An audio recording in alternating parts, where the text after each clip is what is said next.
Nous sommes en voyage, on est amené à faire Netilat Hadayim, nous voudrions manger un repas avec du pain, en promenade, dans l'avion, dans le train.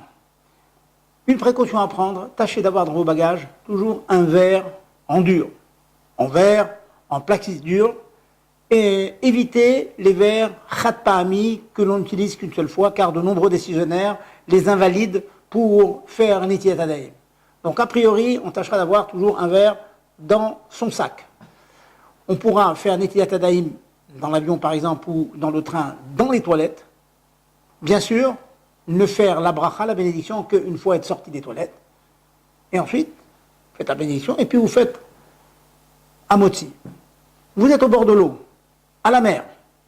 Il y a un problème parce que la mer est salée. Et on ne peut pas faire Netilat Hadayim avec le keli, avec l'ustensile, avec de l'eau salée. Donc, n'ayez pas la bonne idée d'aller chercher de l'eau dans la mer et ensuite de faire Netilat Hadayim avec. Cela est invalide. Par contre, curieusement, si vous trempez vos mains dans la mer, vous les trempez carrément, eh bien, cela est valable pour ensuite faire motzi et manger du pain, car ce n'est pas un din de Netilat Hadayim avec un kéli, c'est un autre din qui s'appelle Tevilat Yadayim, comme si on faisait un mikvé. En fait, c'est un mikvé, on trempe ses mains dans le mikvé, ce qui fait que cela est cachère, même avec de l'eau salée. Intéressant comme halakha. Donc on fera la bracha dans ce cas-là, Ba'uchata Hashem, al Tvilat Yadayim, sur la mitzvah de tremper ses mains.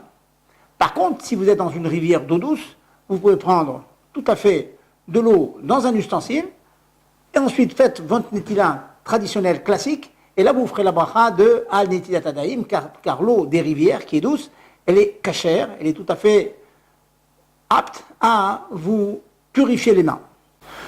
Pour conclure les précautions pour Netilat Hadayim, pensez aussi à avoir une serviette avec vous.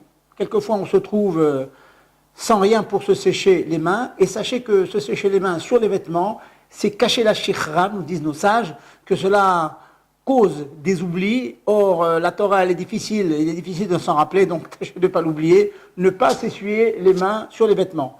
Donc, avoir une serviette ou du papier, des Kleenex, de quoi essuyer vos mains, qu'elles soient bien sèches avant de faire le motzi.